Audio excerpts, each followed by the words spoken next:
Hi, it's Cajun, and it's time for our weekly conference call. Starting with what's happening around the globe, it looks like, we can start with the US markets reaching new highs. And the S&P is primarily responsible for that. And a handful of components, the FANGs, are pretty much responsible for the new highs in the S&P. When you chart everything out and look at the numbers, you're able to see that most of the 60% of the S&P stocks have not hit new highs and are on the way down. And if you look at the 40%, most of those are in the long tail, with just a handful propping the market up based on their share of the S&P, how much they influence the S&P.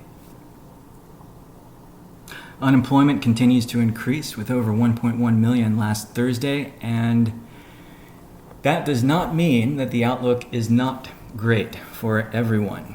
The outlook actually looks pretty good for anyone that can model and play volatility, which is our business, and anyone operating in the life sciences, pharma, drug discovery, or drug repurposing area, and that includes vaccinations. Or C, anyone operating with thematic baskets.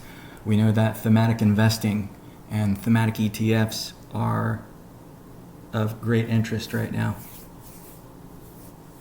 Everyone's looking back and wondering why or how they could have captured alpha with the coronavirus theme. On the industry side, BERT, B-E-R-T, that is a language modeling system used by or invented by Google. And actually, we shouldn't say invented by Google. It's based on word2vec and vectorspace, basically. BERT's being used in the industry, like a lot of these language models, and currently it's being used at Bloomberg, and that's for the purpose of natural language processing. Now, that's something that we do, but they're using it in much different ways, not associated to data sets directly like we do. And then there's news related to OpenAI's GPT-3 model, and that model is getting a lot of popularity, a lot of attention, and it's getting positive attention and a little bit of negative attention. MIT Technology Review described the model as pretty much speaking gibberish, but again, it's how these models are applied. Earlier image models were used to predict or find pictures of cats. Now we've got models that are rewriting 50 Shades of Grey automatically with new revisions. And that is that's based on an actual case study. You can look it up. 50 Shades of Grey, Google, and natural language processing. But these models that are being used today to maybe rewrite text, that application is very limited. So you're going to get some negative feedback when the public only sees that kind of practical application. And of course, that's why we're here. On the crypto side, everything seems to be holding steady, everything defined by an increase in the overall crypto markets. Some people are calling it a bull market, but as we know, it's going to take a little longer. It needs to last a little longer. But nevertheless, ETH is sitting at 400 BTCs, hovering around 11.7, 11.5, and holding. Now, there are schisms that persist. Ryanair's CEO said he wouldn't touch Bitcoin, associating it with the plague, in his words. And we know, of course, the airlines are going through a very difficult time, and after what MicroStrategy has done before even a rise in Bitcoin, they were able to position their cash, their assets in cash with Bitcoin and transferring assets to Bitcoin. And maybe that's something the Ryanair CEO should have done. But in any case, speaking of MicroStrategy, there are lots of other smaller companies that are following MicroStrategy's lead. And that's nothing but a good thing for crypto, because that relates to a flight to quality. And a couple of years ago, we mentioned that crypto would be a flight to quality. Other people have mentioned this as well. And of course, you made yourself the laughing stock in financial markets if you were talking about crypto being a flight to quality. But here it is, a flight to quality for multi-billion-dollar publicly traded companies, and things have changed.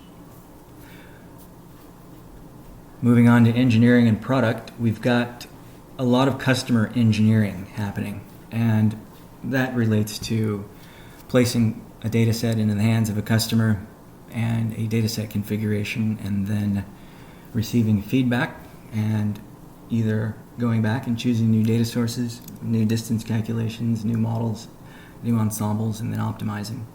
Now, we're doing a lot of that, and we are going to be engaged in a lot of data set configuration. And what we mean by that, we can go over that in a bit in our data set insight section. But for now, when you look at data set configurations, how you configure a data set with hundreds of parameters will make that data set unique to you. And when you look at the available parameters that we have, the available customizations, we have over 100 billion different data sets. And that's on the low end. And we'll be talking more about that in the strategy section. And we're still in engineering and product, so we'll mention that personalized data sets for precision medicine, that's an ongoing product line that we're working on, and that relates to genomic data that we're receiving from 23andMe and a few other sources we're working with, a few other institutions. And engineering, of course, includes security, network engineering, and systems administration, so we'll be going through a few regular security audits. On the sales and marketing side, sales and marketing is working with S&P Global to structure a global data source menu, and this is something that we are building with S&P to offer our customers, and this enables us to give them sort of like a smorgasbord of things they can choose from to mix and match, and that will make a data set unique to what they need to do. And uniqueness is a very important aspect of a data set as it relates to novel discoveries, either in the financial markets or other markets, other industries. On the customers, partners, and collaborators side, we are looking at, I have a note here that says our customer deliverables currently are pretty much related to data set configurations. And that is true. So with every customer and partner, part of the onboarding process is going to require them to fill out a menu. And this is something that other groups do, other data vendors. We're not just a data vendor, of course, but this is something that we need to have available to our customers, so that's why I have it listed here. So every customer gets that. Okay, so on the TradingView side, we've reached out to TradingView. We've got a few requests over the last few months of people wanting VXV to be quoted on TradingView. So we'll wait to hear back from them. And we've got ongoing work with every partner that we've talked about during these conference calls and online. And this is an ongoing process, and we'll have more updates. We don't have any significant updates, so we won't take any time on that. We'll just mention that we are having a lot of fun working on our CERN data sets. On the exchanges side, Kraken has gotten back to us and mentioned that they are reviewing, and that's the only update we have there, with the exception of preparing to reach out to other exchanges. On the dataset insights side, we've got dataset configurations, and I mentioned that we'd go over this. And dataset configurations are important for the following reasons. They represent, or they're represented by a schema, and that means an organizational structure of how data sources are used and how algorithms are used to construct the data sets, and how ontologies and dictionaries and encyclopedias are used. For example, a data set configuration would include what are your rows, what are your columns. Depending on how creative you are, that will drive the uniqueness of the data set. What is your context control? For example, if you like pharma companies correlated to drug compounds, in what context? In the context of cardiovascular disease, in the context of human genes, in the context of chocolate chip cookies. We also have an augment and append section. We've got, I just went over the data sources section, but we've got a proprietary or in-house section, non-proprietary, paid, real-time, static, and we've got a models section where we have an ensemble of models. An ensemble of models including BERT and OpenAI and our own experimental. Those are the formal models, and we've got experimental models. And that drives a lot of our alpha, of course. And of course, distance calculations, clustering methods, and then we've got, near the end of the configuration, visualization configurations, graph networking versus heat maps versus other kinds of things. And then, of course, the data provenance pipeline hash. So that is a data set configuration.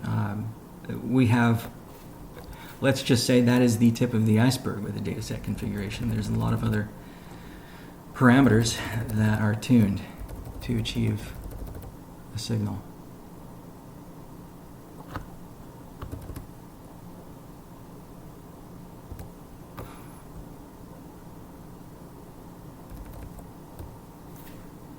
Next, we've got questions from the trader base. The first question is, following the cooperation with LCX, are there planned any partnerships with crypto projects in the nearest future? Yes, absolutely. This relates to how we prioritize our partner pipeline. And right now, our partner pipeline is prioritized in one way, and that's based on revenue. So,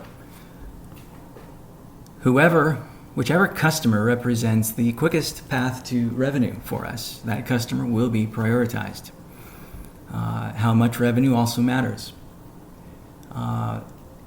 How much bang for the buck we can get in terms of public awareness, that also matters. The next question is, before I move on to the next question, there's only usually one reason this kind of question gets asked, and that is to find out whether or not we as a company are driving investor relations with enough force and with enough strategy. And that relates directly to two motivations behind a question like that, which is, how is it what we are going to do will impact price appreciation and liquidity. So revenue might be the second question, but it's usually price appreciation and liquidity from the trader base, and that's reasonable. However, price appreciation follows revenue. And if you just look at the trillion-dollar companies out there today, that's how it works. Of course, ideally, some traders think in terms of headlines. Is it possible, that we would garner good price appreciation with a headline related to our data sets being a cure for cancer? Of course. Or whether or not they related to something happening at CERN and discovering anti-gravity. Or whether or not they resulted in extending human lifespan. We'd love to be able to issue a headline like that. And we'll get there. But for now, we have our eye on the prize, and that is recurring revenue. The second question is, and what type of projects is the best match as a partner for vectorspaceai?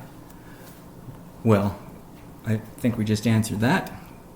That would be any projects or companies that will result in quickest path to revenue. On the investment club side, we've got a continued work happening on the profile, and the profile simply includes, if you look up any kind of iShares ETF profile, that's what it looks like, returns, annual returns, net asset value, and performance metrics, and a few other things. On the IR, PR, and Marcom side, we've got 5 PRs in the pipeline. And that's what we can say today, and that's all we can say right now. On the strategy side, we are focused on customer retention. And then we're focused on customer acquisition. After customer retention is dialed in, after we can cookie cut our solutions. You never quite know how your product is going to be received in the market until you put it into the hands of consumers or enterprises. Then they'll use it in ways you could have never predicted. Then you take that feedback, you go back to the drawing board and refine your product. It works with science papers too. If you have a theory, you might want to get it practically applied, see how it works in the wild. Then you can take that data and refine your theory. Now, we talk about the 100 billion different data sets we have available. And that relates to how many different topics you can possibly think of in the world. How many different possible contexts can you think of? How many different row types, column types? How many different data sources can you think of? And then when you factor that, that is much more than 100 billion, but 100 billion on the low end. And each individual, each institution, each enterprise, each consumer, smart basket, thematic basket consumer will have different needs and will be interested in different things, different ways they explore the world, and different themes they might think of that might result in smart baskets that perform. And this actually connects to a story related to Madison Avenue and Google, then Facebook, then Twitter. Most people don't know that Google's money, and the reason we talk about the ancient company Google is, well, just take a look at its market cap and where it is. Take a look at it compared to Facebook. When you look at the revenue Google brings in, they primarily started based on duplicating AdWords technology, and then something interesting happened that they never expected. Madison Avenue, represented by traditional advertising companies, began to run tests on Google, tests using keywords to determine which advertisements and which keywords worked best, which had the greatest effect on advertising, on customer acquisition and so forth, on attracting new customers and increasing in revenue, so that they could provide that data, of course, to their customers and clients. Now, when this happened, Google began to realize that all these tests that were occurring were resulting in a large percentage of its revenue. Those tests, along with little kids clicking on search results thinking they were games and things like that, or clicking on ads thinking they were games, or even search results. So when you look at providing the ability for a data engineering pipeline in any industry, but let's just focus on the financial industry, testing data sets to determine if they affect alpha, to determine if they protect alpha, to determine if they provide some kind of additional signal to the hundreds or thousands of signals they already use. That is an ongoing process, especially as new data comes in and new data sources and data changes. And every update, every test is 99 cents.